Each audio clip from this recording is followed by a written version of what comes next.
और स्टार्ट करते हैं।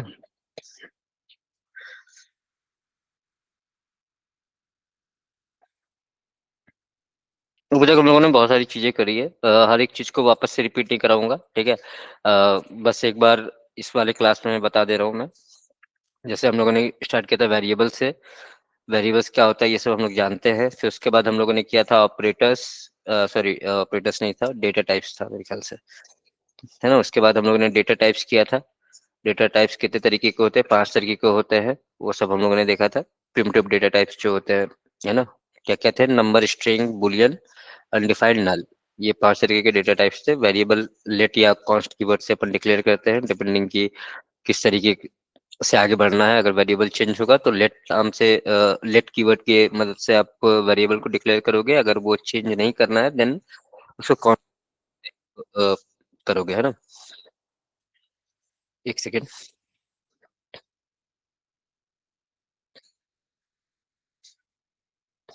है ना। तो डेटा टाइप्स हम लोगों ने देखा था, वेरिएबल्स देखा था, डेटा टाइप्स। फिर उसके बाद देखे थे अपन ने ऑपरेटर्स। ऑपरेटर्स 3 तरीके के थे। अरिथमेटिक ऑपरेशंस, दूसरा था कंपैरिजन, थर्ड वन था लॉजिकल, है ना।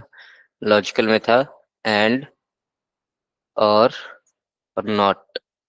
एंड का सिंबल है ये दो, और का ये है, और नॉट का ये है। सारे कंडीशंस मैच है तभी एंड का जो आउटपुट होगा वो ट्रू होगा।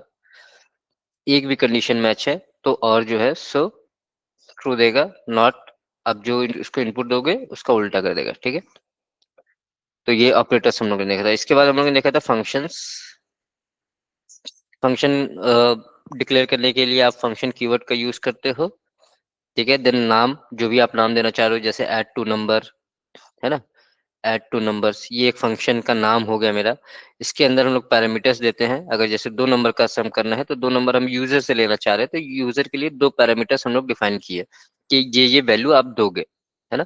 फिर उसके बाद हम लोगों ने इसके अंदर ये जो 2 कर्ली ब्रेसेस है, इसके अंदर हम लोग रिपीट वाले जो कोड है, जो बार बार जो रिपीट हो रहे हैं, उसको हम लोग यहाँ पे डालते हैं। तो ये एक फंक्शन हो गया। जब भी आप इस फंक्शन को कॉल करो, आप ये जो 2 पैरामीटर्स है उनकी वैल्यू, जो कि हम लोग आर्ग्यूमेंट बोलते हैं, वो आप दोगे। एंड देन जो ये फंक्शन है वो एग्जीक्यूट होना स्टार्ट होगा। सिर्फ फंक्शन क्रिएट करने से वो नहीं चलेगी, फंक्शन को कॉल करना पड़ता है। फंक्शन में एरो फंक्शंस भी देखे थे अपन ने, है ना। एरो फंक्शंस का सिंबल कैसा था? इस तरीके से था, है ना। ये एरो फंक्शन एरो के जैसा दिख रहा है, इसीलिए इसका नाम रखे थे एरो फंक्शन। ये फंक्शन में हम लोगों ने किया था। इसके बाद हम लोग आए थे एरे में।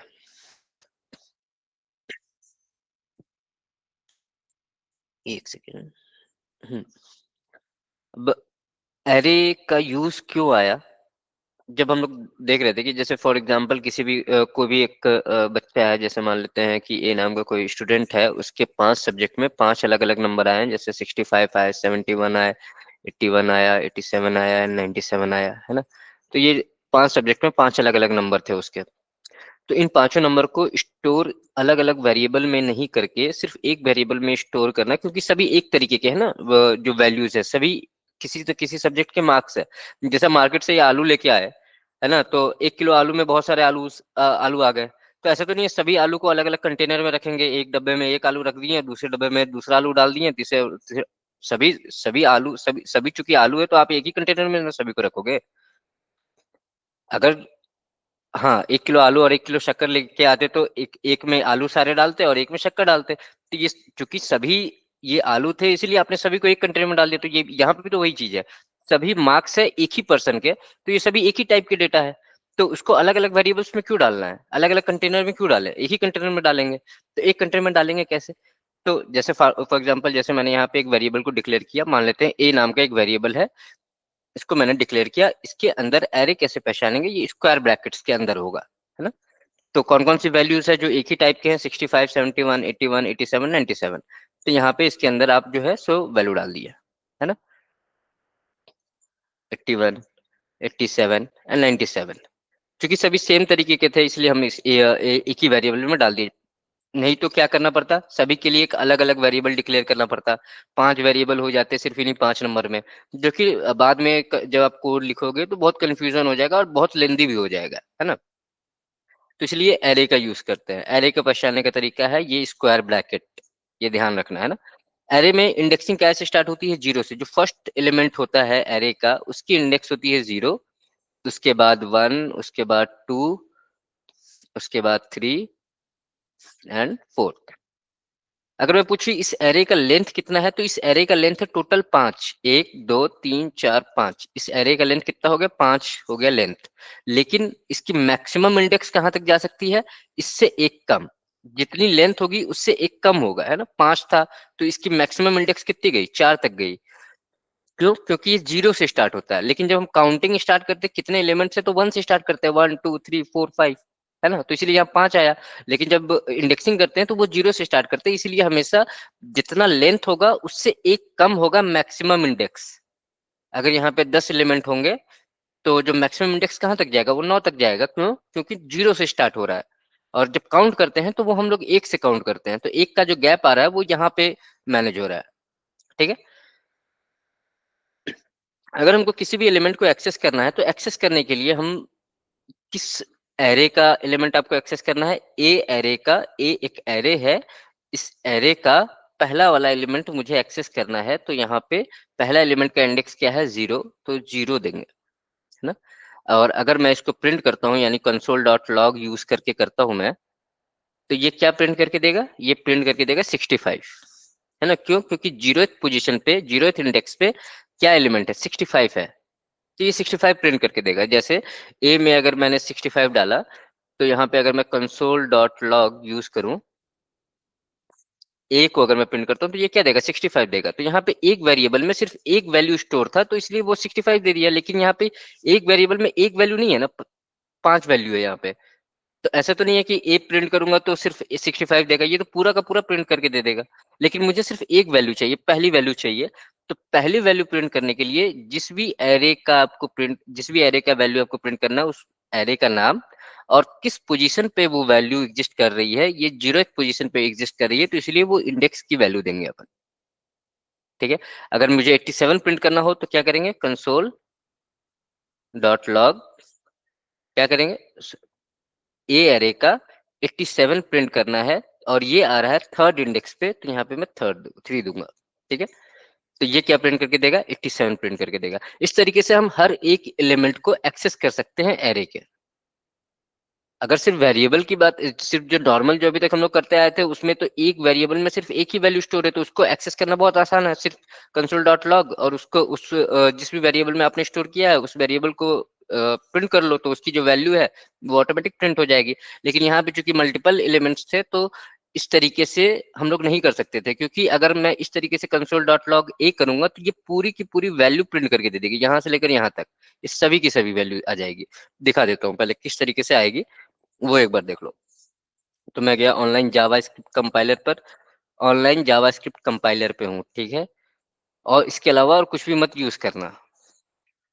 तो मान लेते हैं कि मैं एक एरे डिक्लेयर किया, ठीक है। इसके अंदर मैंने डाला 1 2 3 4 5 6, ठीक है। अब अगर मैं सिर्फ ए को प्रिंट करूं, कंसोल डॉट लॉग ए, तो ये क्या प्रिंट करेगा, ये पूरी की पूरी वैल्यू प्रिंट करेगी। ए के अंदर तो ये पूरा वैल्यू असाइन है ना, तो अगर आप ए को प्रिंट करोगे तो इसके अंदर जो भी पूरी वैल्यू असाइन है वो सारी प्रिंट हो जाएगी, और एग्जैक्ट ऐसी ही प्रिंट होगी, है ना। जो वैल्यू थी ए के अंदर वो सारी वैल्यू आ गई। लेकिन अगर मुझे सिर्फ 3 को प्रिंट करना है, तो मैं कैसे करूंगा, कंसोल डॉट लॉग किस एरे का है, ए एरे का। ए एरे में जो 3 है उसको प्रिंट करना है। तो ए एरे में 3 कौन से इंडेक्स पे है, 0। रुको इसको कर लेता हूँ, थोड़ा सा बड़ा कर देता हूँ। ए एरे में 3 कौन से इंडेक्स पे है, 0 1 2। तो यहाँ पे मैं क्या लिखूंगा, 2 लिखूंगा, है ना। तो अब ये क्या करेगा, किसी भी एक जो भी एलिमेंट है, जो 3 को जो आप प्रिंट करना चाह रहे हो, तो ये सिर्फ 3 को प्रिंट करेगा, है ना। ये सिर्फ 3 को प्रिंट किया। लेकिन अगर मैं सिर्फ ऐसे कर रहा था, जैसे नॉर्मल जो बाकी सब वेरिएबल्स जो हम लोग डिक्लेयर किए थे उसके बेसिस पे, तो इसके अंदर ए के अंदर जितनी जो वैल्यू है वो पूरी की पूरी प्रिंट होगी। तो ये पूरी वैल्यू हम लोगों ने ए को असाइन कर दिया है। अब इस पूरी वैल्यू को जब असाइन कर दिया है, तो जब मैं ए को प्रिंट करूंगा तो वो पूरी वैल्यू प्रिंट होगी, ठीक है, पूरी वैल्यू प्रिंट होगी। लेकिन अगर मुझे किसी भी एक एलिमेंट को प्रिंट करना है तो हम लोग इंडेक्सिंग की हेल्प से प्रिंट करेंगे, सिंपल है, ठीक है। अब मान लो अगर ऐसा सिचुएशन आता है कि जो पहले पोजीशन पे है, जैसे यहाँ पे 1 है, मुझे ये 1 नहीं चाहिए था, मुझे ये 10 चाहिए था, तो इसको मैं कैसे चेंज करूंगा? मैं चेंज करने की बात कर रहा हूँ, मैं इसके अंदर ऐड करने की बात नहीं कर रहा हूँ, ये अभी मैंने नहीं बताया है। तो जैसे हम लोगों ने लास्ट क्लास में पुश फंक्शन किया था, अनशिफ्ट फंक्शन किया था, तो पुश फंक्शन जो है सो हमेशा लास्ट में जो आपका जो वैल्यू है वो स्टोर कराता है ना, लास्ट में यहाँ पे इस तरफ अगर आप पुश यूज करोगे तो सबसे लास्ट में ऐड होता जाएगा, अनशिफ्ट यूज करोगे तो सबसे पहला में ऐड होगा, वो भी हम लोग देखेंगे अभी। लेकिन मैं क्या चाह रहा हूँ, मैं कुछ ऐड नहीं करना चाह रहा हूँ, मैं बस एडिट करना चाह रहा हूँ।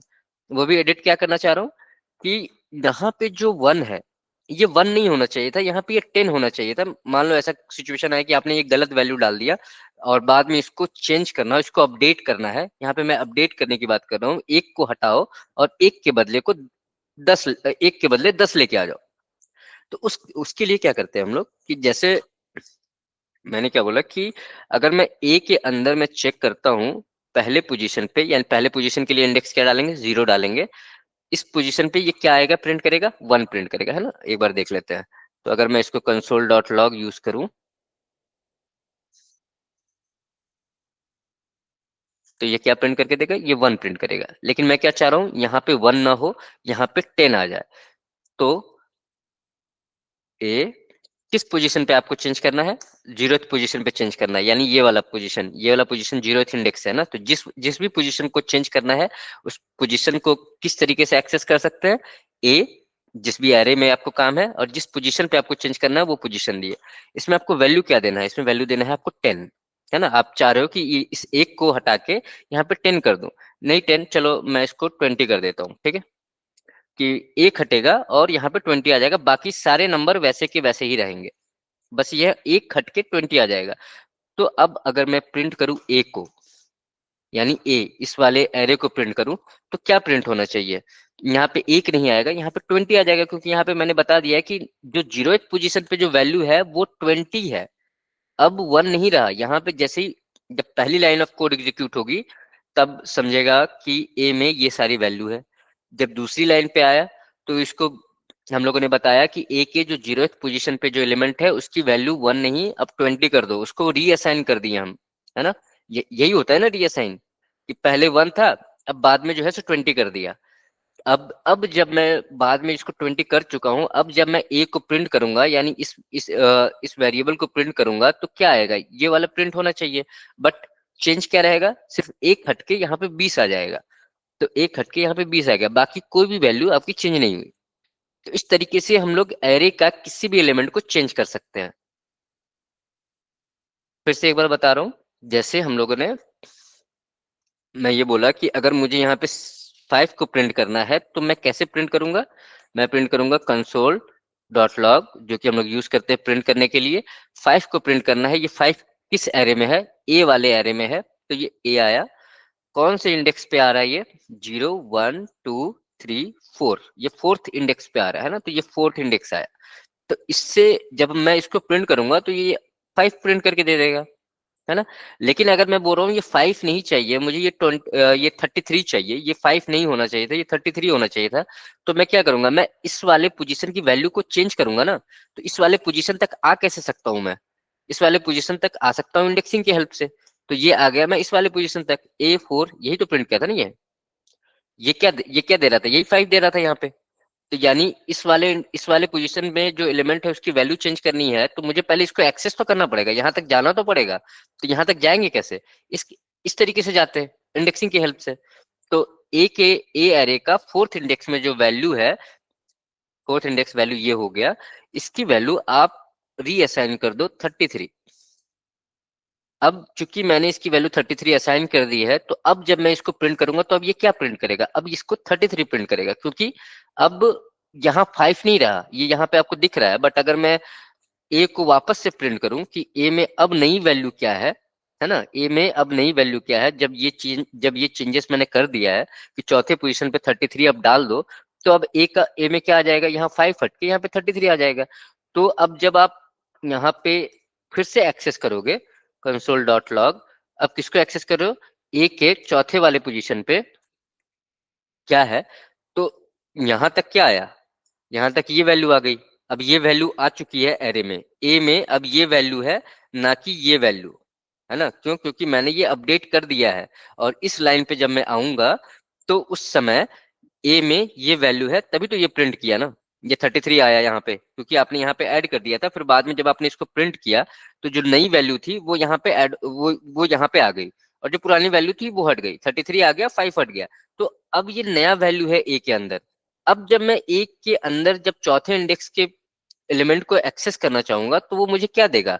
चौथा इंडेक्स क्या है? ये 0, वन हो गया जीरो पोजीशन पे, 2 हो गया फर्स्ट पोजीशन पे, 3 हो गया सेकंड पोजीशन पे, 4 हो गया थर्ड पोजीशन पे, और 33 हो गया फोर्थ पोजीशन पे। तो जब अब मैं प्रिंट करूंगा तो अब ये मुझे 33 देगा, ना कि ये 5 देगा। क्यों नहीं 5 देगा? क्योंकि मैंने इसको ऑलरेडी चेंज कर दिया है, और यहां तक आते आते ए की जो नई वैल्यू है वो अब ये रह चुकी है, ना कि ये है। ये समझ में आ रहा है कि मैं क्या बोल रहा हूँ? यहाँ पे मैंने चेंज कर दिया है इस एरे को, और जब एरे चेंज हो गया, इसके अंदर की वैल्यू जब चेंज हो गई है, तब अगर मैं चौथे इंडेक्स की पोजीशन पे जो एलिमेंट है अगर मैं उसको एक्सेस करना चाहता हूँ तो वो वैल्यू अब नई वाली वैल्यू देगा ना, क्योंकि नई वैल्यू तो मैंने ऑलरेडी डाल दिया है। तो अब जब एक्सेस करूंगा तो उसमें नई वैल्यू आनी चाहिए, ना कि पुरानी वैल्यू। तो इसीलिए जब मैं अगर इसको रन करूंगा तो ये जब प्रिंट हुआ तो ये आपका एरे दे दिया जो नया वैल्यू था, और जब ये प्रिंट हुआ तो ये आपको 33 दे दिया, है ना? ना कि 5 दिया, 5 नहीं देगा। हाँ, लेकिन अगर आप यहाँ पे अगर आप प्रिंट करते console.log, यहाँ पे अगर मैं ए को प्रिंट करता, ठीक है, एक सेकेंड, इसको थोड़ा सा मैं और,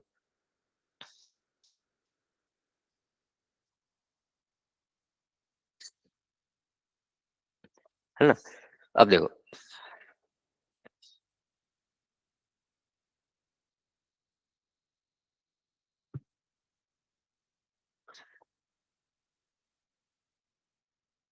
हम्म, ए में ये था। इसके बाद जब मैंने ए को डिक्लेयर किया, इसके बाद इस ए में कुछ भी ऑपरेशन परफॉर्म नहीं किया, किसी की भी वैल्यू को चेंज नहीं किया, बस मैंने उस ए को प्रिंट कर दिया। तो जब कुछ भी चेंज नहीं किया तो जो थी वैल्यू वही प्रिंट हुई। लेकिन जब मैं यहाँ पे आया A4 में, यहाँ पे मैंने चेंज कर दिया कि चौथे इंडेक्स पे आप 33 डाल दो, तो अब ए में चेंजेस आ गया। तो इसलिए जब मैं दोबारा जब ए को प्रिंट किया तो अब नया वैल्यू आ गया यहाँ पे, क्योंकि यहाँ पे मैंने चेंज कर दिया था ऑलरेडी। और जब ये चेंज कर दिया तो अब जब मैं चौथे वाले इंडेक्स पे जब एक्सेस करूंगा तो जो नया वाला था उसी में से एक्सेस हो गया। तो इस तरीके से आप किसी भी वैल्यू को एरे के अपडेट कर सकते हो, किसी भी वैल्यू को, है ना? वो जब हम लोग एग्जांपल देखेंगे तो बहुत सारे क्वेश्चंस करेंगे जिसमें हम लोग ये सारे एक्शंस भी परफॉर्म करेंगे, जिसमें एरे की वैल्यू को चेंज करना, एरे में नई वैल्यू को इंसर्ट करना। किस मेथड से इंसर्ट करते हैं अपन नई वैल्यू को? पुश मेथड से, अगर लास्ट में ऐड करना हो। और अगर शुरुआत में ऐड करना हो तो अनशिफ्ट मेथड से यूज करते हैं। तो वो सारी एक्शंस जो है सो हम लोग करेंगे जब क्वेश्चंस करेंगे। फिलहाल आप इतना समझ लो कि एरे में किसी भी एलिमेंट को एक्सेस करने के लिए इंडेक्सिंग की जरूरत पड़ती है। इंडेक्सिंग 0 से स्टार्ट होता है। जिस वैल्यू को आपको अगर अपडेट, अगर किसी भी एरे के एलिमेंट को अगर आपको अपडेट करना हो तो इंडेक्सिंग के ही हेल्प से आप अपडेट कर सकते हो। पहले उस जिस भी वैल्यू को आपको अपडेट करना हो वहां तक आप पहुंचो। तो यहाँ तक पहुंचने के लिए मुझे ए में तीसरे इंडेक्स तक जाना पड़ेगा। ए एरे के तीसरे इंडेक्स तक जाऊंगा तब तो मैं इस एलिमेंट तक जाऊंगा। तो जब मैं इस तीसरे इंडेक्स को अपडेट करना चाहूं तो अब मैं क्या करूंगा, ए के तीसरे इंडेक्स में जो वैल्यू है उसको 4 नहीं करके 40 कर दो। अब जब फिर से जब ए प्रिंट होगा तो अब क्या होगा, यहाँ पे 40 हो जाएगा और यहाँ पे 33 रह जाएगा। क्यों? क्योंकि जब ए जब आपने ए डिक्लेयर किया था शुरुआत में, उसके बाद आपने दो वैल्यू उसकी चेंज करी है। एक तो चौथे इंडेक्स पे, एक तीसरे इंडेक्स पे। चौथे इंडेक्स पे जो वैल्यू थी वो 5 थी, वो अब चेंज होके 33 हो गई। और तीसरे इंडेक्स पे जो वैल्यू थी वो 4 थी, जो अब चेंज होके 40 हो गई, है ना? अब अगर मैं इसको प्रिंट करूं तो अब यहाँ पे 33 भी होगा और 40 भी होगा, क्योंकि दो ऑपरेशंस में दो दो वैल्यू मैंने चेंज की है यहाँ पे, है ना? तो ये 40 भी चेंज हो गया और 33 भी चेंज हो गया। तो इस तरीके से आप एरे को चेंज कर सकते हो। एक सेकंड यार, ये मेरा स्क्रीन,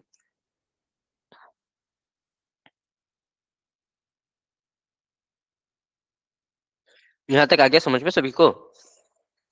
इंडेक्सिंग की हेल्प से वैल्यू कैसे चेंज कर सकते हैं, है ना।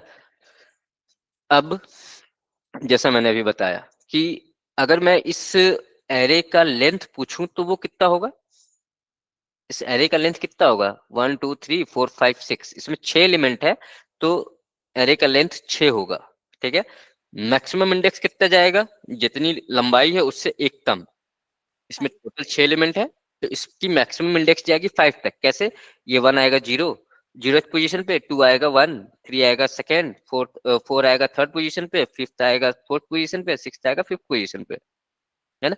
तो जितने एलिमेंट्स होंगे उससे एक कम होगा मैक्सिमम इंडेक्स की वैल्यू। मैं ये बार बार बोल रहा हूँ क्योंकि इसका बहुत यूज आएगा आगे। जितनी एरे की लेंथ होगी, जितने उसके अंदर एलिमेंट होंगे, उससे एक कम होगा उसके मैक्सिमम इंडेक्स की वैल्यू। जो मैक्सिमम इंडेक्स कितनी जा सकती है, जीरो से लेकर मैक्सिमम कितनी वैल्यू तक इंडेक्स की वैल्यू जा सकती है, वो क्या होगा, उसके लेंथ से हमेशा एक कम होगा, ठीक है। इसका लेंथ निकालने के लिए कैसे निकालेंगे, कैसे पता चले, चलो इसमें तो 6 एलिमेंट है तो समझ में आ रहा है कि हाँ 6 होंगे, लेकिन ऐसा तो नहीं है कि इसमें 6, जब भी आप काम करोगे तो 6 ही एलिमेंट हो सकता है 50 60 हो, उससे भी ज्यादा हो। तो क्या आप गिनने बैठोगे कि ये एक है या ये 2 3 4 5 6, इस तरीके से आप गिनोगे तो नहीं। कुछ उसका फंक्शन होगा, कुछ उसका मेथड होगा उसकी लंबाई निकालने के लिए, यानी लंबाई कहने का मतलब उसके अंदर कितने एलिमेंट्स है उसका काउंट निकालने के लिए एक मेथड होगा, तो वो मेथड है ए डॉट लेंथ। बता लो, अभी देखो ये क्या प्रिंट किया, 6। ए क्या है, किस एलिमेंट, किस एरे का आपको लेंथ जानना है। इसमें ए एरे होगा ना। हाँ ए एरे है, तो ये ए एरे का हमको लेंथ जानना है कि इस एरे में टोटल कितने एलिमेंट्स हैं। तो ए एरे में डॉट लेंथ यानी टोटल कितने एलिमेंट्स, लेंथ एक प्रॉपर्टी हो गई इस एरे की जो आपको उस एरे में कितने एलिमेंट्स है उसका काउंट दे सकता है। ये मत सोचना कि ये 6 जो है सो इसका लास्ट वैल्यू है, अगर मैं इसको 60 कर दूं, ठीक है, तो ये टोटल 6 एलिमेंट है। ये एक एलिमेंट हो गया, ये दो एलिमेंट हो गया, ये तीन एलिमेंट, चार, पांच और ये 6 एलिमेंट, है ना। तो चूंकि यहाँ पे छोटा था तो कोई भी गिन के भी बता देगा, लेकिन ऐसा हो सकता है कि आपको नहीं पता कि आपके एरे में कितने एलिमेंट्स हो, तो उस समय आप ये लेंथ प्रॉपर्टी का यूज करके उस एरे में कितने एलिमेंट्स है उसका काउंट आप ले सकते हो। टोटल 6 एलिमेंट है, अगर मैं इसमें और भी कुछ ऐड कर दूं, है ना,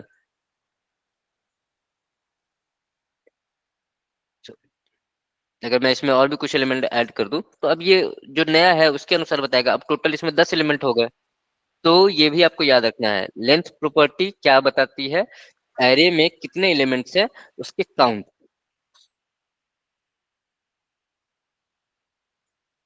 ठीक है, ये क्या है, ये एक प्रॉपर्टी है किसकी,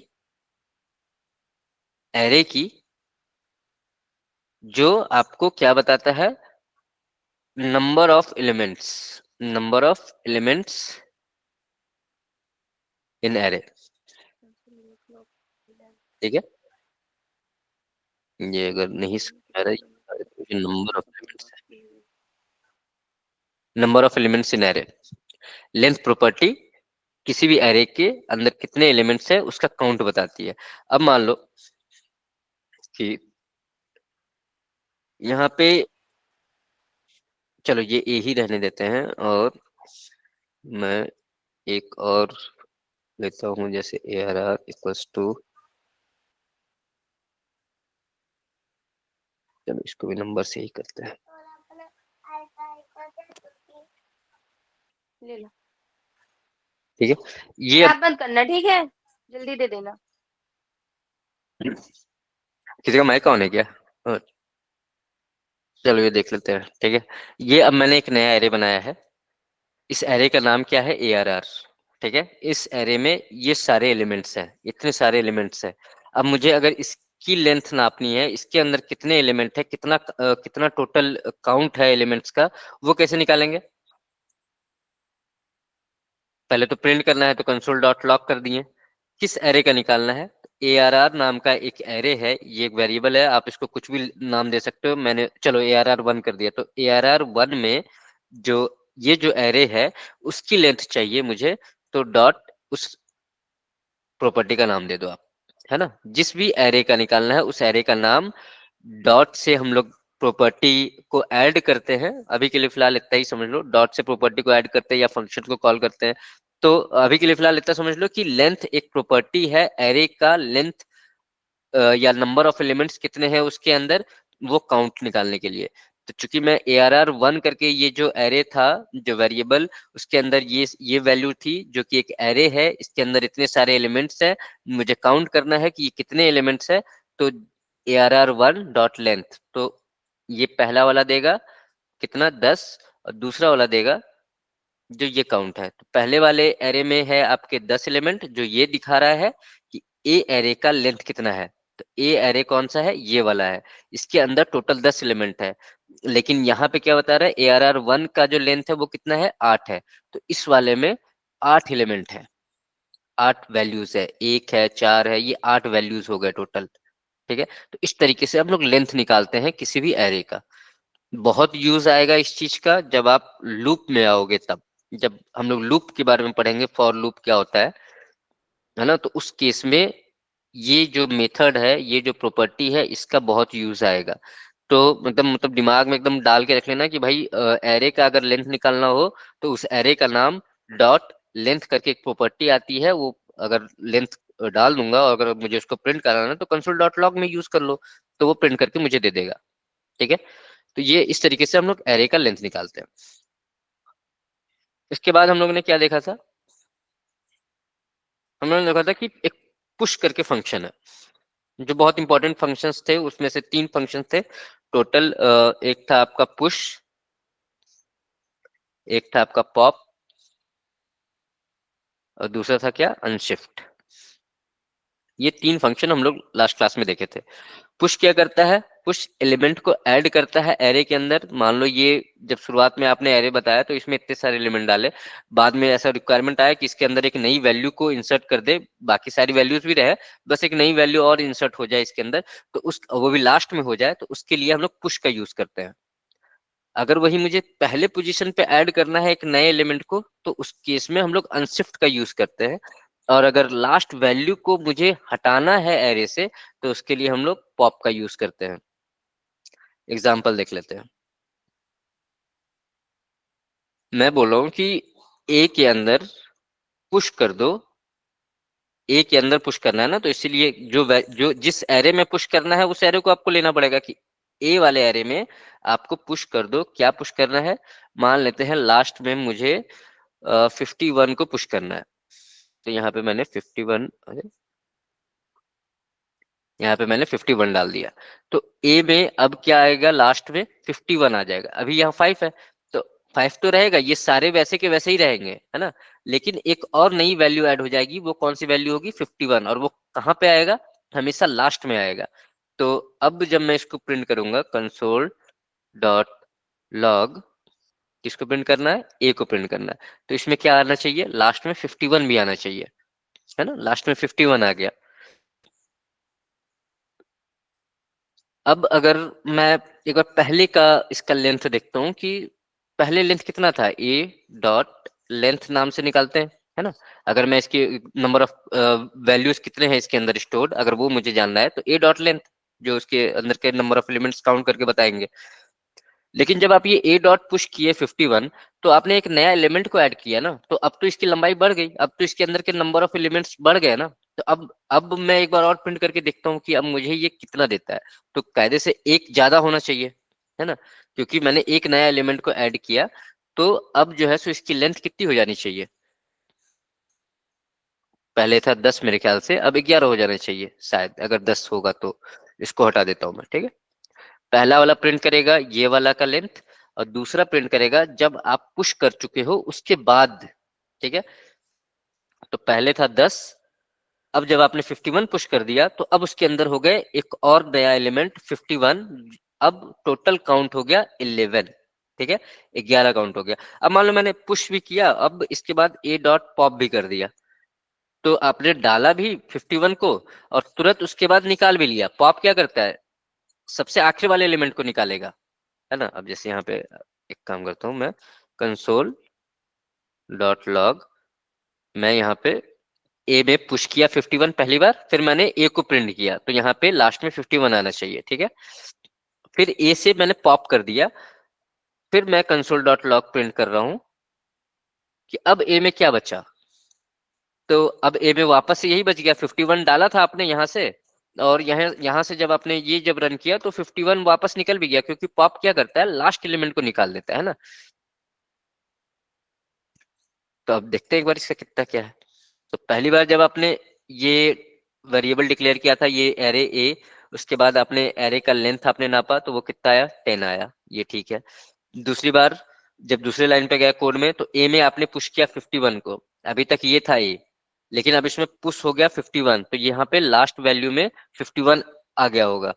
तो जब मैंने प्रिंट किया ए की वैल्यू, यानी अब जो नई ए की वैल्यू है वो क्या होगी, ऑब्वियसली बात है ये नहीं होगी, क्यों, क्योंकि ए में अब 51 भी पुश कर दिया अपन।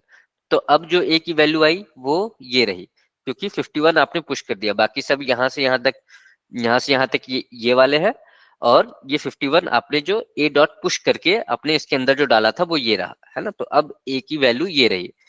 फिर ए में से आपने पॉप कर दिया, तो पॉप क्या करेगा, जो सबसे लास्ट एलिमेंट है उसको निकाल देगा। तो अब ये 51 बाहर निकल गया। तब जब ये कंसोल डॉट लॉग वापस से जब हम ए को प्रिंट किए, तो वो ये वापस से वही चीज रह गया जो आपने यहाँ पे किया था, जो ये था। क्यों, क्योंकि एक बार आपने डाल दिया फिर तुरंत आपने निकाल भी लिया, तो जो जैसा था वैसा ही रह गया, है ना। अब यहाँ पे अगर मैं ए डॉट लेंथ से भी देख लेते हैं कि 51 जब पुश हुआ तो ए की जो लेंथ है वो एक बढ़ जानी चाहिए, और जब पॉप हुआ तो जो ए की लेंथ है वो वापस से घट जानी चाहिए एक। तो एक बार यहाँ पे 10 प्रिंट करेगा, फिर ये 11 प्रिंट करेगा, क्यों, क्योंकि 51 पुश हुआ था नया एलिमेंट, और उससे पहले पॉप रन नहीं हुआ था। जब मैं इस लाइन पे हूं तो इससे पहले पॉप रन नहीं हुआ ना, पॉप तो बाद में रन हुआ, पॉप तो इसके बाद आया। तो जब ए वेरिएबल डिक्लेयर किया इतनी वैल्यू थी, जब पहली बार 51 पुश हुआ, जब उसके बाद जब मैं लेंथ काउंट करूंगा तो नई वैल्यू आएगी, पहले 10 था अब 11 हो जाएगा। लेकिन जब फिर यहाँ पे गया पॉप हुआ निकला, तब वापस से चेक करूंगा तो ये वापस से 10 हो जाएगी, क्योंकि वो 51 निकाल दिया वापस से, तो 10 11 10, है ना।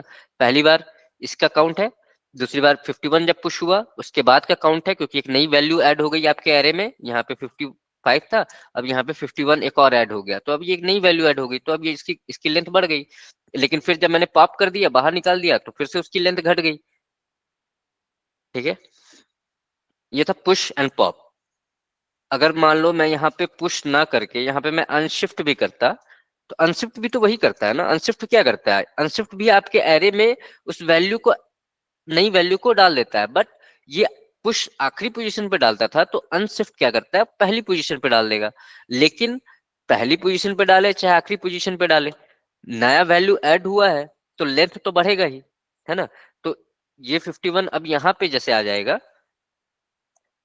तो भी तो इसकी काउंट बढ़ गई ना, तो भी तो ये 11 ही बताना चाहिए अब जो लेंथ अगर मैं निकालूंगा तो अगर मैं अब इसको पहले मैं ये हटा देता हूँ, इसको मैं कमेंट कर देता हूँ, ठीक है। अब अगर मैं इसको प्रिंट करूंगा तो एक बार 10 बताएगा और दूसरी बार 11 बताएगा, क्यों, क्योंकि 51 जो है अब वो पहले वाले पोजीशन पे प्रिंट हुआ है। अब अगर मैं ए डॉट पॉप करूंगा, इसको मैं निकालता हूँ,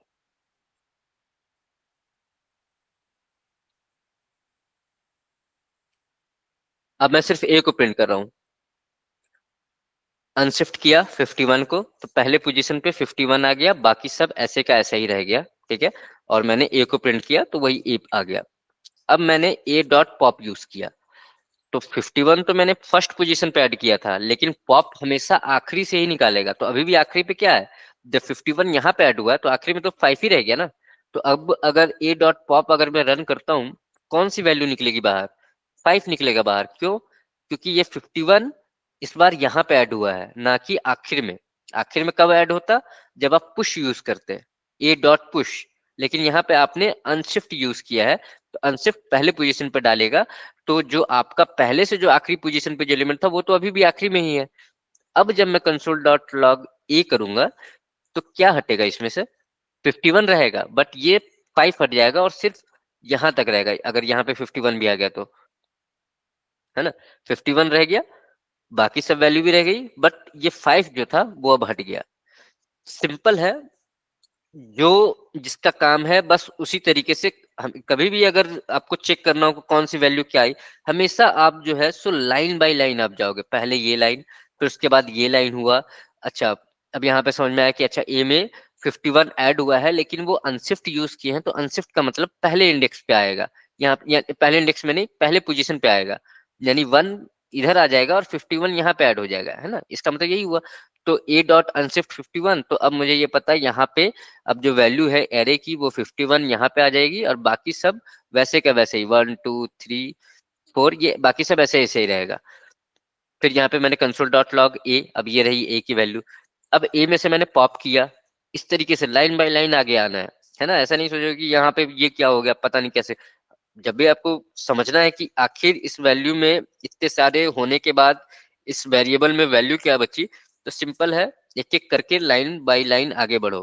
पहला ये समझे हमने 51 आ गया अंदर, फिर ए में से पॉप हुआ, तो पॉप हम मुझे पता है कि आखिरी पोजीशन हटता है, आखिरी पोजीशन पे जो वैल्यू होगी वो हट जाएगी। तो अब ये बस रहा, ठीक है। और ये 51 जो यहाँ पे था, क्योंकि अनशिफ्ट में 51 डाले थे, लेकिन 51 बाद में कभी हटाया नहीं है हम लोग, है ना। बाद हटाने का कोई लाइन ही नहीं है अभी तक। पॉप सिर्फ यूज किए हैं, वो भी पॉप सिर्फ आखिरी वाले एलिमेंट को हटा रहा है। तो आखिरी वाला एलिमेंट हट गया, 51 अभी तक वहीं का वहीं है। अब जब मैंने उसको प्रिंट किया तो एक नई वैल्यू ला के दे दिया। तो इस तरीके से आपको चेक करना पड़ेगा लाइन बाय लाइन जा जाके कि कौन सी वैल्यू कहाँ चेंज हो रही है, क्या क्या अपडेट हुआ है, अब जो फाइनल जो रिजल्ट है वो क्या रहेगा। तो आप सिक्वेंसली एक एक लाइन करके आप नीचे जाओ, समझो एक एक लाइन कोड को कि कहाँ पे कौन सा ऑपरेशन हो रहा है। उसके बाद आप बता पाओगे कि आपके एरे में कौन सी वैल्यू लास्ट में बची या लास्ट में निकली। अब मान लो मैं क्या करता हूँ, ए डॉट पॉप को मैं 5 बार रन करता हूँ, ठीक है। मैंने एक बार रन किया, एक लास्ट वाला एलिमेंट हटा, अब दूसरा एलिमेंट हटा, तीसरा चौथा, मान लो 5 बार चला, है ना। तो एक पहली बार जब रन हुआ तो ये हट गया, तो बचा यहाँ तक। दूसरी बार जब ये ए डॉट पॉप हटा, तो अब तो 7 हो गया ना लास्ट पोजीशन पे, तो अब ये हटेगा।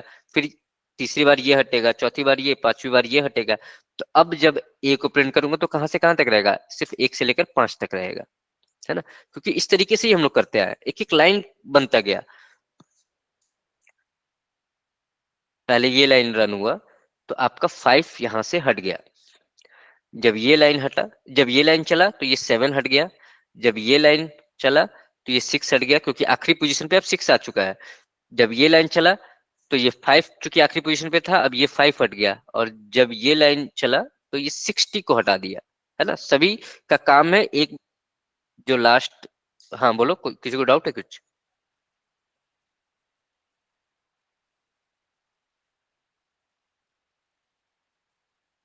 बोलो सोनल, क्या बात है?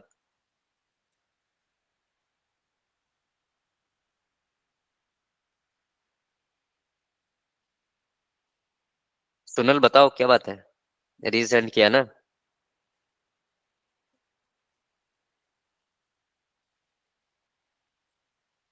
चलो ठीक है, कोई नहीं, शायद गलती से हुआ होगा। आगे ना समझ में किस तरीके से कैसे हम लोग चेक करते हैं कि जो फाइनल वैल्यू है वो क्या रहेगी, है ना। तो हर एक लाइन को एकदम सीक्वेंसली आप चेक करोगे कि अच्छा ये लाइन हुआ तो चलो ये तो हट गया, अब बच्चे बस इतने।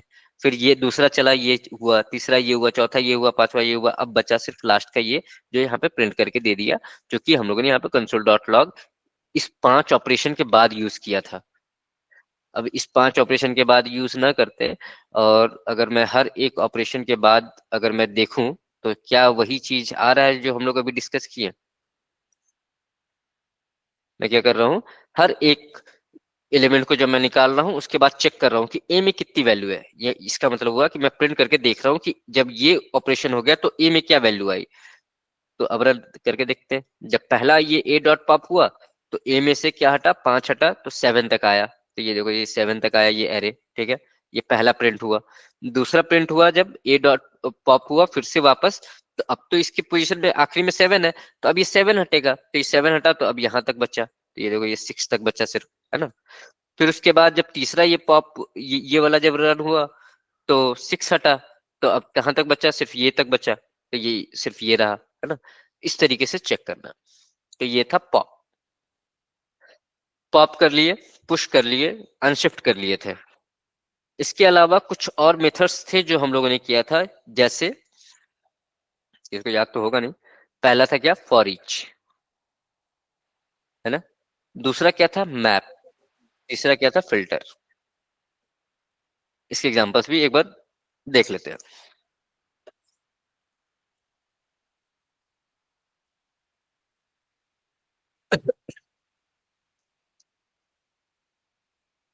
एग्जांपल है क्या, चलो।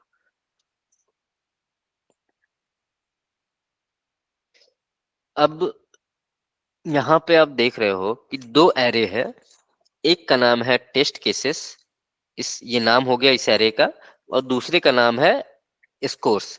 स्कोर्स में ये तीन वैल्यू है, टेस्ट केसेस में ये तीन वैल्यू है, ये तीन वैल्यू है, ये एक वैल्यू हो गया, ये स्ट्रिंग है ना, दूसरा वैल्यू ये दो कोट्स के अंदर ये आया तो ये दूसरा वैल्यू, ये तीसरा वैल्यू, है ना, दो कॉमे से सेपरेटेड है, कॉमा से सेपरेट यानी तीन वैल्यू हो गए, ये एक वैल्यू हो गया, फिर ये सेपरेट किया कॉमा, ये दूसरा वैल्यू हो गया, फिर ये कॉमा सेपरेट किया, ये तीसरा वैल्यू हो गया, तो इसमें टोटल तीन वैल्यू है। ठीक उसी तरीके से इसमें भी टोटल तीन वैल्यू है। अगर हम इसका लेंथ नापना चाहे तो किस तरीके से करेंगे, कंसोल डॉट लॉग, किसका लेंथ नापना है, टेस्ट केस का, तो टेस्ट केसेस एग्जैक्ट सेम होना चाहिए, जो नाम है ना, ये वैल्यू, ये एग्जैक्ट सेम होना चाहिए। क्या नापना है, इसका काउंट नापना है, इसके अंदर कितने एलिमेंट है, तो टेस्ट केसेस डॉट लेंथ, जिस भी वैल्यू, जिस भी एरे का नापना है आपको, जिस भी एरे का जो काउंट है वो चाहिए आपको, तो उस एरे का नाम डॉट लेंथ, तब ये क्या प्रिंट करेगा, 3, है ना, क्योंकि तीन एलिमेंट्स है इसके अंदर, एक ये हो गया, ये दो हो गया, और ये तीन हो गया, ये तो इजी है। अब फिल्टर की बात करते हैं। अब मान लो मुझे फिल्टर, चलो इसको हटा देते हैं, एक ही एरे पे अभी हम लोग देखते हैं। फिल्टर का फिल्टर का क्या काम है, नाम से क्या समझ में आ रहा है कि ये कुछ फिल्टर करके देगा आपको, है ना। अगर मान लो कि आपका कंडीशन है कि ये जो स्कोर्स है 95, 87, 92, मुझे ये जानना है कि 90 से ऊपर कौन कौन से स्कोर्स थे। ये चलो यहाँ पे तीन है तो कोई भी देख के बता देगा सर ये तो 92 है और 95 है, मैंने जैसे पहले बताया, जहाँ पे आपको दिख रहा है छोटे छोटे वैल्यूज है ना, छोटे एरे है, लेकिन जब आप काम करोगे तो वहां पे सिर्फ तीन चार वैल्यूज नहीं होंगे, वहां कभी कभी आपको दिखेंगे भी नहीं कि उसके अंदर कितनी वैल्यूज है ना। तो उस केस में आप कैसे पता करोगे कि अगर मुझे 90 से ऊपर सारे स्कोर्स चाहिए, अगर मैं बोलूं कि ये आपको नहीं दिख रहा है और आप बताओ कि इस स्कोर वाले एरे में कितनी वैल्यूज जो है सो 90 से ऊपर है, तो वो उस समय आप कैसे करोगे। तो उसके लिए हम लोग कुछ मेथड्स का यूज करते हैं जो एरे के इनबिल्ट मेथड्स होते हैं, यानी जब एरे बनाया गया था तो उसके साथ ये सारी फंक्शंस भी बनाए गए थे, और ये आप लोग के मतलब हेल्प करने के लिए कि अगर आपको इस तरीके की कई चीजें हैं जहाँ पे एरे में बहुत सारे एलिमेंट्स है और उसमें से कुछ वैल्यू को फिल्टर आउट करके आपको देखना है, तो आप ये फिल्टर मेथड यूज कर लो। सारे वैल्यू में कुछ अपडेट करना हो तो मैप का यूज कर लो, हर एक वैल्यू पे कुछ एक्शन परफॉर्म करना हो तो फॉर ईच यूज कर लो। तो डिपेंडिंग ऑन द रिक्वायरमेंट, आपका रिक्वायरमेंट क्या है उसके अकॉर्डिंग आप मेथड जो है सो आप चूज करोगे। तो मान लो कि मेरा यहाँ पे रिक्वायरमेंट ये है कि इस वाले एरे में जितनी भी वैल्यूज है, मुझे नहीं पता कितनी वैल्यूज है, बट मुझे सिर्फ वो वैल्यूज निकाल के दो जो 90 से ऊपर हो। जैसा कि यहाँ दिख रहा है 95 और 92 है, तो मुझे ये दोनों वैल्यू आनी चाहिए। बाद में कोई भी बाद में कुछ और भी ऐड हुआ तो भी वो जो है वो सभी पे काम करना चाहिए, है ना। तो अभी फिलहाल के लिए मान के चलते कि इसमें तीन एलिमेंट है और मुझे यहाँ पे चेक करना है कि जो भी 90 से ऊपर है वो मुझे वैल्यूज मिले। तो फिल्टर कर रहे हैं यहाँ पे, है ना, तो यहाँ पे हम लोग क्या यूज करेंगे, फिल्टर मेथड। फिल्टर मेथड में क्या, अब ये सारे मेथड जो है सो हर एक वैल्यू को लेके आते हैं। पहले ये आएगा 95 आया, 95, लेकिन कहाँ रखेंगे 95 को, तो 95 को मैंने एक वेरिएबल दे दिया x नाम का। मैं बोल दिया कि 95 जो आएगा, ये जो 95 जब ये पहली बार जब चलेगा तो ये 95 आया, तो ये 95 को x में डाल दो, और फिर उसके बाद एरो फंक्शन चेक करो। क्या चेक करना है कि क्या चेक करना है, x, सॉरी, x अगर ग्रेटर देन 90 है, ठीक है, स्कोर में फिल्टर करो, जो भी स्कोर्स है उसमें फिल्टर करो क्या, जो भी वैल्यू 90 से ऊपर है वो आप मुझे प्रिंट करके दो। ठीक है, सॉरी यहाँ पे कंसोल डॉट लॉग तो किया ही नहीं।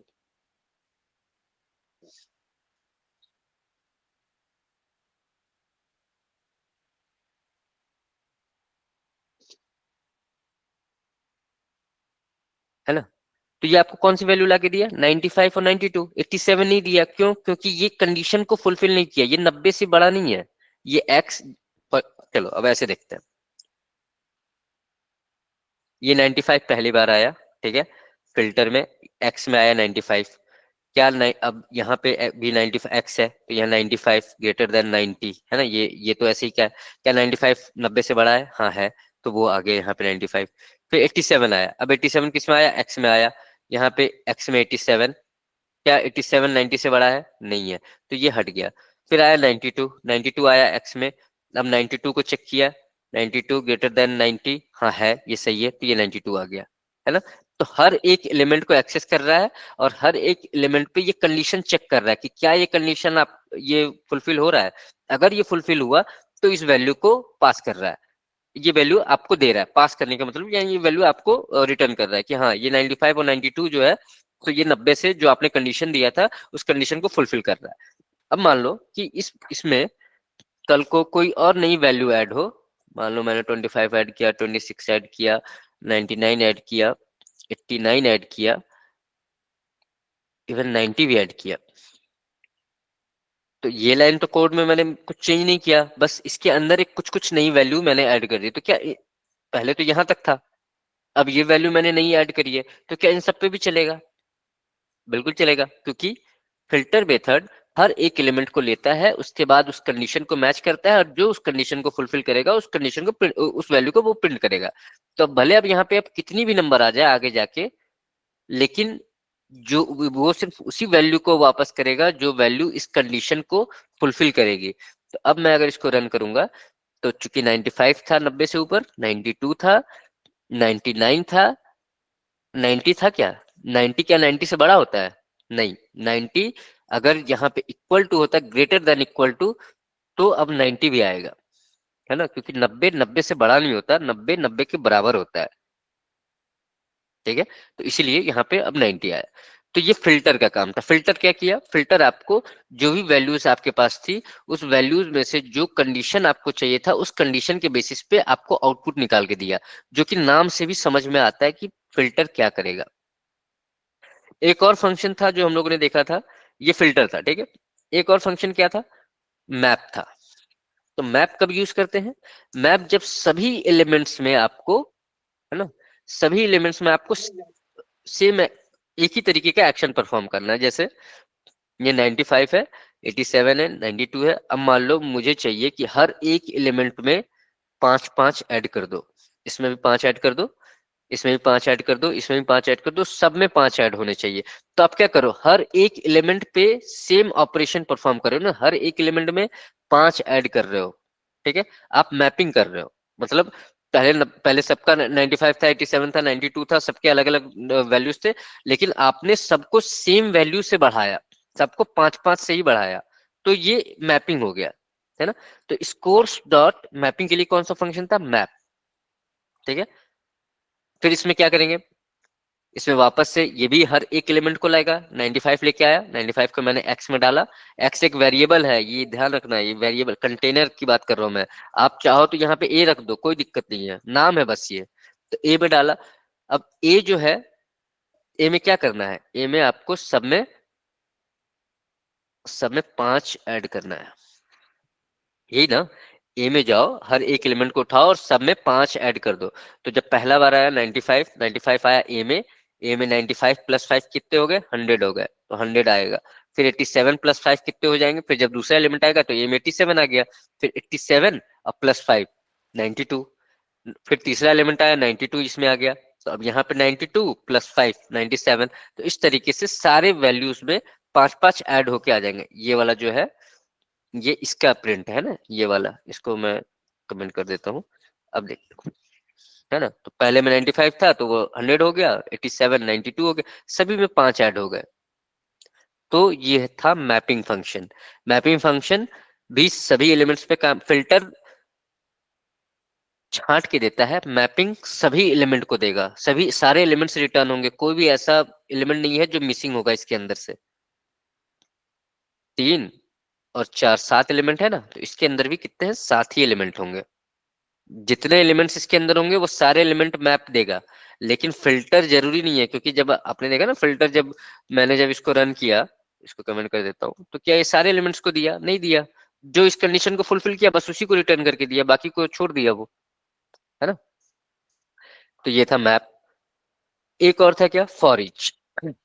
फॉर ईच के लिए क्या था, फॉर ईच का नाम से समझ में आ रहा होगा ना कि हर एक को, for each console dot log, same उसी तरीके से मैं किस एरे पे काम कर रहा हूँ, मैं स्कोर्स एरे पे काम कर रहा हूँ। ये स्कोर नाम का एरे है, स्कोर्स।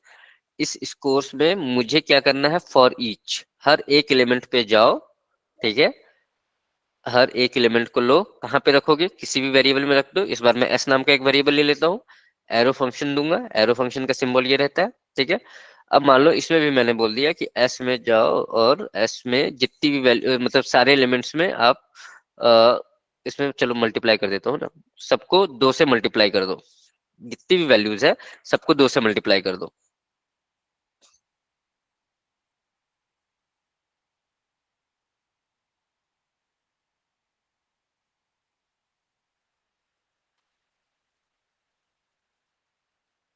और each s into 2,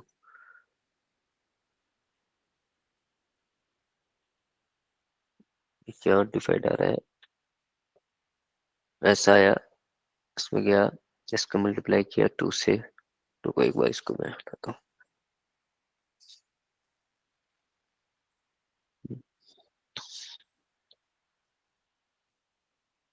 console dot log,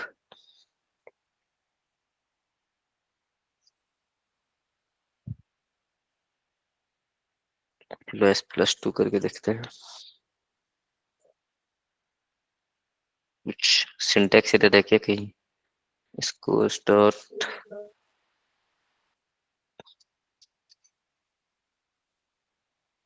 for each, मान लेते हैं मैंने उसको x में डाला, x से एरो फंक्शन में x+5, है ना। इसको मैंने प्रिंट किया, फॉर ईच में गया, क्यों ऐसा इश्यू आ रहा है।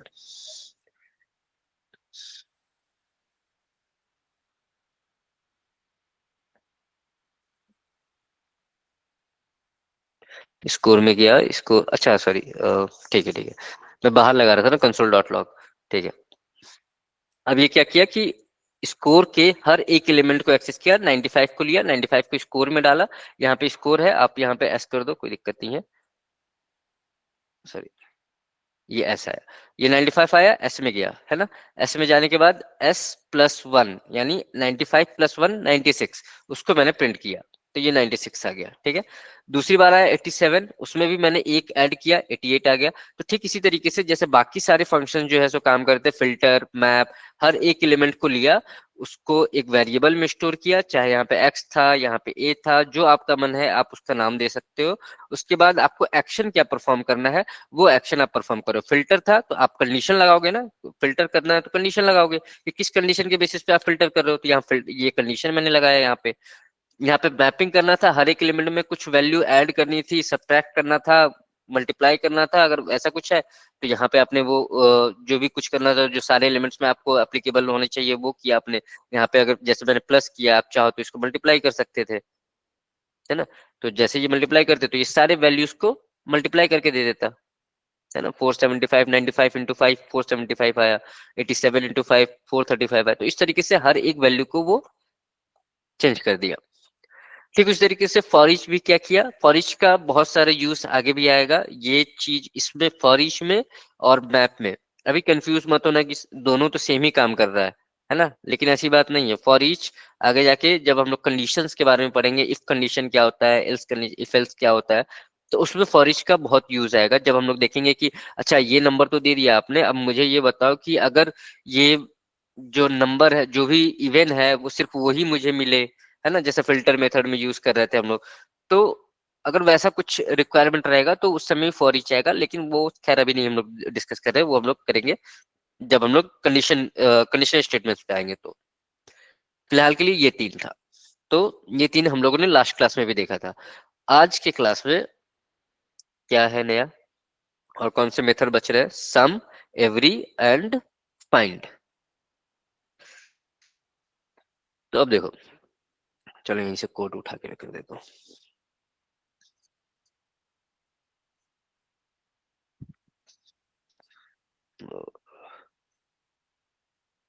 चलो, ये मैंने एक नंबर नाम का एक वेरिएबल डिक्लेयर किया, एक वेरिएबल डिक्लेयर किया जिसमें एरे है, जो एक एरे है जिसके अंदर ये सारी वैल्यूज है, ठीक है। अब मुझे जानना ये है कि क्या इसमें कोई भी, कम से कम कोई भी एक ऐसा नंबर है जो इवन है। कोई दिख रहा है इवन नंबर, किसी को दिख रहा है इसमें? ये 92 एक इवन है, 26 इवन है, जो 2 से डिवाइड हो जाए तो वो इवन नंबर हो गया। ये 3 नंबर इवन है। तो अगर कोई भी एक नंबर इवन है, कंडीशन अगर मैं ऐसा दे रहा हूं, जैसे यहाँ पे, अब ये चीज तुम लोग को पता नहीं ध्यान में है कि नहीं है, इसका ये कौन सा साइन है? ये रिमाइंडर का साइन है ना, कि अगर अर्थमेटिक ऑपरेशंस में हम लोगों ने किया था एडिशन, सब्ट्रैक्शन, मल्टीप्लिकेशन, डिवीजन, और एक और था परसेंट का सिंबल, जो डिवाइड करने के बाद जो रिमाइंडर बचती है वो देता है, ठीक है। तो अगर नंबर पहले में आया जैसे 95, 95 गया किसमें? नम में।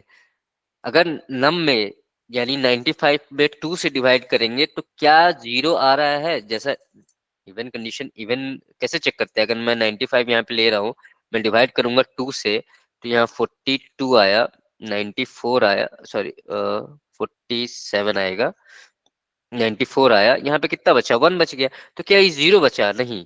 लेकिन अगर 96 होता तब मैं 2 से करता, तो यहाँ पे क्या होता? 48 और ये 96, ये जीरो, यहाँ पे जीरो बचा।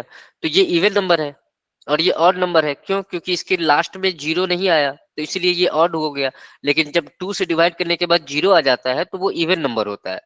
तो वही यहाँ पे चेक कर रहा है कि क्या नंबर में, अगर मैं 2 से डिवाइड कर रहा हूँ, तो क्या जो रिमाइंडर है, इससे पता किया कि क्या ये रिमाइंडर जो है वो जीरो के बराबर आया। अगर जीरो के बराबर आया तो ठीक है, कम से कम कोई ना कोई एक नंबर तो होना ही चाहिए। यहाँ पे इतने सारे नंबर्स है, और अगर आप सम फंक्शन का यूज करें, सम मतलब कुछ, कुछ में एक भी हो सकता है और सभी के सभी भी हो सकते हैं, है ना। तो अगर कोई भी एक ऐसा नंबर जो इस कंडीशन को सेटिस्फाई कर रहा है, तो ये क्या प्रिंट करेगा? ये ट्रू प्रिंट करेगा। तो अगर यहाँ पे आपको दिख रहा है ना कि हाँ, एक दो तीन नंबर तो है जो इवन है, 92 है, 26 है और 90 है। पहले 95 गया, 95 आया नम में, 95 डिवाइड बाई 2, क्या रिमाइंडर जीरो दे रहा है? नहीं दे रहा है, तो ये कंडीशन फुलफिल नहीं हुई, तो ये तो गया। दूसरा आया 87, 87 आया नम में, 87 में जब 2 से डिवाइड करे तो भी क्या जीरो आएगा? नहीं आएगा, क्योंकि 87 भी इवन नहीं है, तो ये भी नंबर नहीं आएगा। 92 आया, 92 आया नम में, 92, 92 में 2 से डिवाइड करेंगे तो क्या जीरो आएगा लास्ट में रिमाइंडर में? हाँ, जीरो आएगा। तो ये कंडीशन यहाँ फुलफिल हुआ। जैसे ही एक कंडीशन भी हिट हो गई, ये देगा आपको ट्रू। लेकिन अगर मान के चलते कोई भी कंडीशन हिट नहीं हुई, सारे के सारे ऑड नंबर्स है, ये 26 है, इसको मैंने 21 कर दिया, ये 90 था, इसको मैंने 91 कर दिया। अब क्या कोई भी कंडीशन फुलफिल हुई? नहीं। तो सब का मतलब क्या हुआ? कुछ तो होना था, कुछ तो होना था ना। लेकिन अब तो यहाँ पे कुछ भी नहीं है, तो अब ये क्या देगा? ये फॉल्स देगा। लेकिन जैसे ही एक भी नंबर में इसका वो जो फिल्टर, जो आपने कंडीशन दिया है कि इवन नंबर होने का, एक भी नंबर में अगर वो मैच हुआ तो वो ट्रू दे देगा। क्योंकि सम का मतलब ही होता है कुछ, कुछ मतलब एक भी हो सकता है, 10 भी हो सकता है, 50 भी हो सकता है, लेकिन जीरो नहीं होना चाहिए। जीरो अगर होगा तो वो आउटपुट में क्या देगा? फॉल्स देगा। जैसे अभी हम लोगों ने यहाँ पे चेक किया, यहाँ पे अब कोई भी ऐसा नंबर नहीं है जो इवन है। तो जब कोई भी ऐसा नंबर इवन नहीं है, तो आपने ये कंडीशन दिया है ना कि आपको सिर्फ वही नंबर देखना है जो इवन नंबर है। तो क्या इस एरे में कोई भी ऐसा नंबर है जो इवन है? तो इसमें अभी नहीं है, तो ये फॉल्स देगा। ये समझ में आया क्या? ये किसको मतलब यहाँ पे बहुत सारी चीजें आ गई थी, ये भी आ गया है ना, सम मेथड भी आ गया। तो आया, मतलब समझ में आया? एक बार बता दो मुझे, नहीं तो फिर मैं इन सबको तोड़ के बताऊं फिर। ऐसा कुछ कोई बहुत बड़ा चीज नहीं था इसमें, छोटा ही था। और इसमें बड़ा चीज लग रहा है तो मतलब तुम लोग पढ़ाई नहीं कर रहे हो, क्योंकि ये सारी चीजें मैंने बता दिया है कि इसका मतलब क्या होता है, ये रिमाइंडर देता है। मैं ये चेक कर, मैं सिंपल सा ये कहना चाह रहा हूँ, जरूरी नहीं कि हर बार यही कंडीशन होगा। ये मेरा रिक्वायरमेंट था, मुझे चेक करना था कि इसमें इवन है। तुम चाहो तो ऑड का चेक कर लो। ऑड कैसे चेक करेंगे? नहीं, नहीं के बराबर, जिसमें अगर आप 2 से डिवाइड किए और जीरो ना हो, तो वो मेरा वो रिक्वायर, अब वो मेरा कंडीशन है, तो यहाँ पे तो सभी के सभी जो है सो ऑड ही है, तो ये तो ट्रू देगा,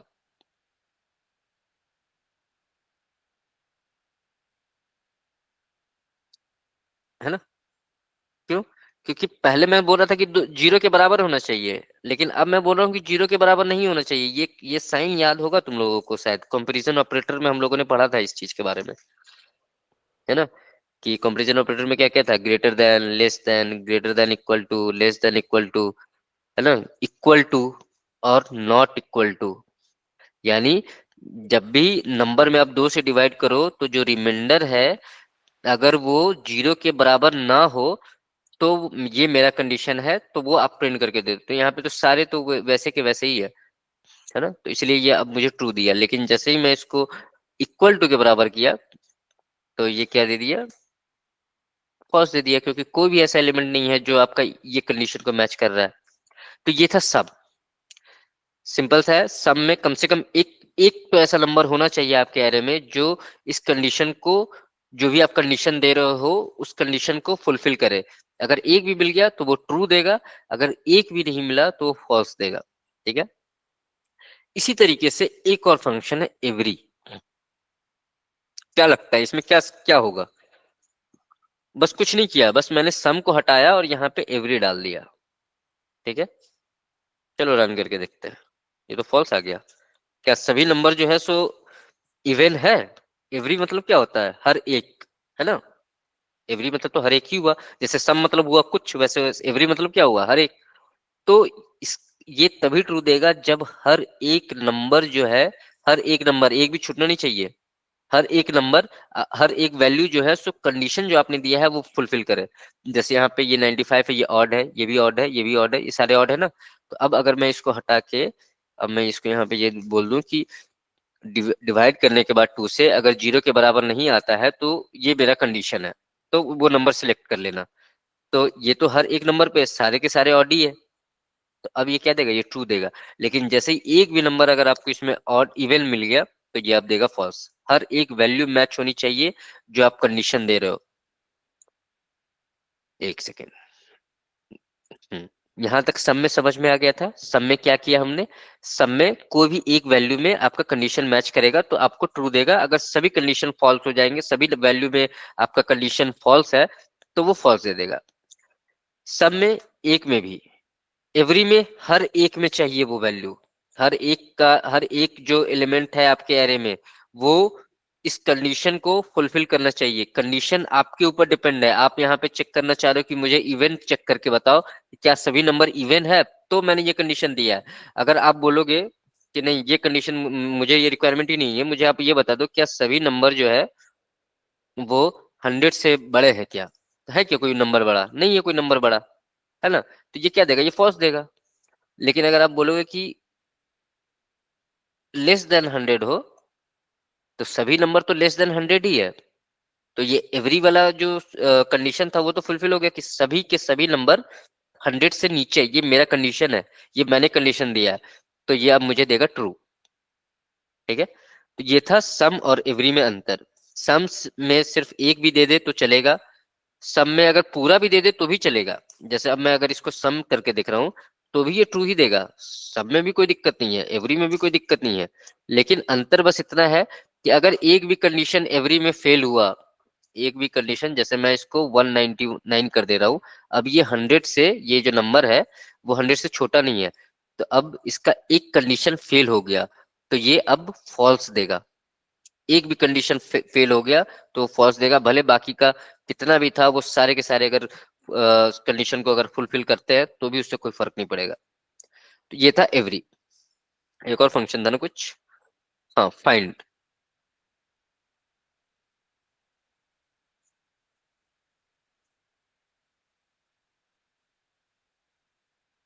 अब ये नंबर एरे है, इसके अंदर ये सारी वैल्यूज है, मैं ये बोल रहा हूँ कि मुझे ऐसा नंबर दो जो, ये कंडीशन मैंने डाला है कि जो 95 से ऊपर हो, 95 से ऊपर हो, कोई ऐसा नंबर फाइंड करके दो, फाइंड मतलब खोज के दो इस एरे में। किस एरे में, नंबर वाले एरे में। नंबर वाला एरे कौन सा है, ये वाला, इसके अंदर कौन कौन सी वैल्यू है, ये वैल्यू है।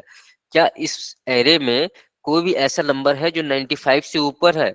तो हाँ है, कौन सी, ये 199 है, ठीक है। तो अब मैं अगर इसको प्रिंट करूंगा तो ये मुझे क्या देगा, 199 प्रिंट करके देगा। क्यों? क्योंकि मैं क्या फाइंड कर रहा हूँ, कोई भी ऐसा नंबर जो इस कंडीशन को फुलफिल करे, नंबर जो 95 से ऊपर हो। ये नहीं देगा क्योंकि 95 ग्रेटर देन 95 नहीं होता, इक्वल टू 95 होता है ना। तो ये 199 दिया। अब अगर मान लो कि मैंने यहाँ पे इक्वल टू भी कर दिया, अब यहाँ पे दो वैल्यू है ऐसे हैं जो इस कंडीशन को फुलफिल कर रहे हैं, पहला 95, दूसरा 199। तो क्या लगता है क्या आउटपुट में देगा, क्या दोनों आउटपुट में दे देगा 95 और 199? मैं इसको बोल रहा हूँ फाइंड करने, खोजने। तो जब भी आप फाइंड मेथड का यूज करोगे तो ये सारी वैल्यूज निकाल के नहीं देगा, ये सिर्फ वही वैल्यू देगा जो सबसे पहले मिलेगा इसको। तो सबसे पहले इस कंडीशन को कौन फुलफिल किया, 95 फुलफिल किया कि 199 फुलफिल किया? पहला एलिमेंट जब आया होगा तो पहले तो 95 ही आया होगा। तो इस कंडीशन को सबसे पहले जो हिट किया है वो 95 हिट किया, तो ये जो प्रिंट करेगा वो 95 करेगा, ना कि 199। जो पहला नंबर आएगा, अब मान लो इसके पहले अगर 12 होता और फिर उसके बाद 98 होता, है ना। तो अब कौन सा पहला नंबर हिट कर रहा है, 98 हिट कर रहा है, अब 95 नहीं कर रहा है। 98 ऐसा नंबर है जो इस कंडीशन को फुलफिल कर रहा है, तो अब 98 प्रिंट होगा, ना कि अब ये देखो, ना ये प्रिंट हुआ ना ये प्रिंट हुआ। तो ये सिर्फ हमेशा पहला ऐसा नंबर देगा जो आपकी कंडीशन को फुलफिल करे, बाकी सबको वो छोड़ देगा, इससे उसको कोई मतलब नहीं है बाकी उसके बाद, ठीक है। यहाँ ये इसके बाद वो आगे बढ़ेगा ही नहीं, यहाँ तक जाएगा ही नहीं, इस नंबर को देखेगा भी नहीं। क्यों? क्योंकि इसका जो कंडीशन था वो फुलफिल हो गया। और फाइंड सिर्फ पहला ऐसा नंबर देता है जो आपकी कंडीशन को फुलफिल कर रहा है, ना कि उसके और भी सारे। इसके बाद भले कितने भी नंबर हो, सभी अगर 95 से भी ऊपर हो तो भी उससे कोई फर्क नहीं पड़ेगा, ये सिर्फ पहला नंबर निकाल के देगा। तो ये पहला नंबर निकाल के दिया है। आया समझ में? पांच कंडीशन, पांच पांच या छह मेरे ख्याल से फंक्शंस हम लोगों ने देखे, सभी बहुत इजी है, बस आप उसको को रिलेट कर लो किसी भी तरीके से। जैसे सम बोला तो कुछ भी अगर वैल्यू कंडीशन अगर फुलफिल हो रही है तो वो ट्रू देगा। एवरी है, नाम से समझ में आ रहा है हर एक वैल्यू को फुलफिल करनी पड़ेगी तभी जाके वो ट्रू देगा। फाइंड खोजने के लिए यूज करते हैं, नाम से समझ में आ रहा है। लेकिन बस एक चीज है इसका, ये हमेशा पहला ही ऐसा नंबर देगा, ऐसा नहीं देगा कि यहाँ पे सबसे बड़ा कौन सा नंबर है जो इस कंडीशन को फुलफिल कर रहा है, नहीं। मैं बस ये बोल रहा हूँ कि कोई भी ऐसा नंबर पहला जो बस इस कंडीशन को फुलफिल करे। तो पहला वो 98 भी हो सकता है, 95 भी हो सकता है, डिपेंडिंग कर रहा है कि कौन से सबसे पहले में आ रहा है। अब जैसे चलो ये अब क्या आएगा, 9895 आ जाएगा, क्योंकि अब ये वैल्यू ऐसी है जो पहले आ रही है और इस कंडीशन को फुलफिल कर रही है ना। तो ये तीन कंडीशन हो गए। चौथा कंडीशन था फॉर ईच। फॉर ईच से भी नाम समझ में आ रहा है कि कोई भी ऐसा ऑपरेशन करना हो आपको जो हर एक एलिमेंट पे होना चाहिए एरे के, तो उसके लिए फॉर ईच यूज करते हैं। फिल्टर, किसी कंडीशन के बेसिस पे अगर आपको एरे के जो एलिमेंट्स है उसको फिल्टर करना है और नई वैल्यू लेके उसी फिल्टर उसी एरे में से एक कंडीशन के बेसिस पे कुछ जो आउटपुट आए वो अगर आपको चाहिए तो आप फिल्टर की हेल्प से करोगे। मैपिंग कहाँ यूज करते हैं, जहां सभी एलिमेंट्स में कुछ ना कुछ आपको सेम तरीके के ऑपरेशंस करने हैं। जैसे यहाँ पे देख रहे हो सभी स्कोर को डबल कर दिए बस, तो जितने भी एलिमेंट्स होंगे एरे के अंदर सारे स्कोर डबल हो जाएंगे। फिल्टर, जितने भी एलिमेंट्स होंगे जो कंडीशन को फॉलो करेंगे बस वही आउटपुट में आएंगे। फॉर ईच सारे एलिमेंट को कंसीडर करेगा। फाइंड भी, फाइंड सिर्फ तभी तक एलिमेंट में सर्च करेगा जब तक कोई पहला वैल्यू ना मिल जाए जो उसकी कंडीशन को फुलफिल करे। सम सारे एलिमेंट्स को देखेगा, एवरेज सारे एलिमेंट्स को देखेगा। तो बस इस तरीके से एक बार रिवीजन कर लेना, ठीक है। जो नोट्स है वो ऑलरेडी मेरे ख्याल से मैंने अपडेट कर दिया है, जो लास्ट क्लास तक का था। इस क्लास का भी मैं डाल दूंगा, ये सारी चीजें जो है सो नए वाले नोट्स में मैं डाल दूंगा, विथ एग्जांपल्स ऐड कर दूंगा। ये सारे जो एग्जांपल्स है जो हम लोगों ने नहीं किया एग्जांपल वो हटा दूंगा, ताकि एक रेफरेंस रहे तुम लोग के पास कि अच्छा इस तरीके से बताया था तो ये चीजें कर लिए, है ना। लेंथ निकालने का भी बता दिए, बहुत इंपॉर्टेंट है, इसको बिल्कुल भी मतलब हल्के में मत लेना, ये बहुत बार यूज होगा, पूरे टेस्टिंग में यूज होता है, ये हमेशा यूज होता है ना। तो इसको एक बार देख लेना, ठीक है। कल से हम लोग करेंगे ऑब्जेक्ट्स, बहुत सिंपल है, बहुत छोटा सा टॉपिक है। अगर ये आपको समझ में आ गया, एरे इसलिए बोल रहा हूँ कि एक बार एरे को अगले क्लास में आने से पहले एटलीस्ट ये जो लेक्चर है जिसमें एरे हम लोग पढ़ रहे हैं वो एक बार रिव्यू करके आ जाना, मतलब वो एक बार देख लेना, तो ऑब्जेक्ट क्या है समझने में आसानी होगी, क्योंकि बहुत कुछ इसी से मिलता जुलता है इसका भी, ठीक है। एंड फिर उसके बाद आएंगे हम लोग जो एक्चुअल है decision making, conditional statements, loops, है ना, और जो क्लासेस वगैरह है वो सब हम लोग देखेंगे, ठीक है। तो कल की क्लास के बाद जो भी क्लास होंगी, मतलब कल की क्लास के बाद यानी ऑब्जेक्ट जब हो जाएगा उसके बाद जो भी क्लासेस होंगी वो बहुत इंपॉर्टेंट रहेगा। और कोशिश करना है कि इससे पहले जितनी भी चीजें हम लोगों ने पढ़ा है ना, जब हम लोग कंडीशनल स्टेटमेंट्स में आए तो उससे पहले वो सारी चीजें रिवीजन हो जाए। अगर किसी को कोई इश्यू है, कोई क्वेश्चन है तो वो पूछ सकते हैं। भैया कल वाला टॉपिक खत्म होने के बाद एक डाउट क्लास रख लेना बस, थोड़ी देर के लिए। हाँ, एक डाउट क्लास रख देंगे, कंडीशनल स्टेटमेंट हाँ, स्टार्ट करने से पहले एक डाउट का कंडीशनल रख देंगे। स्टेटमेंट। हम्म, ये एक फेज हो जाएगा। अगर ऑब्जेक्ट खत्म हो गया तो ये एक फेज हो जाएगा। इसके बाद जो है सो हम लोग इन सभी चीजों को किस तरीके से कलेक्टिवली यूज करते हैं ना कोडिंग में, तो वो सब चीजें आएंगी। जब हम लोग इफ कंडीशन करेंगे, फॉर लूप जब करेंगे ना, तो वहां पे इन सभी चीजों का एक साथ यूज आएगा जब आप देखोगे, ठीक है। जब हम लोग क्वेश्चंस भी करेंगे तो उस समय भी सारे इन सभी चीजों का एक साथ, तो जितनी भी अभी तक हो गई है क्लास, उन सभी चीजों को दिमाग में डाल लो, जितने प्रैक्टिस करना है कर लो, क्योंकि जब हम लोग क्वेश्चंस करेंगे, अगर उस समय एक भी टॉपिक आपके दिमाग से उतर गया ना तो वो स्किप हो जाएगा क्वेश्चन, ठीक है, वो चीज समझ में नहीं आएगी। और उस समय मैं दोबारा पढ़ाऊंगा भी नहीं, क्योंकि मैं तो हर क्लास में दोबारा रिपीट ही कर देता हूँ, लेकिन फिर भी आपको नहीं समझ में आ रहा तो आप नहीं करना चाह रहे हो, ठीक है। कोई क्वेश्चन नहीं है तो स्टॉप करते हैं, ठीक है, हम कंक्लूड करते हैं आज की क्लास, ओके, थैंक ठीक यू। है। Thank you.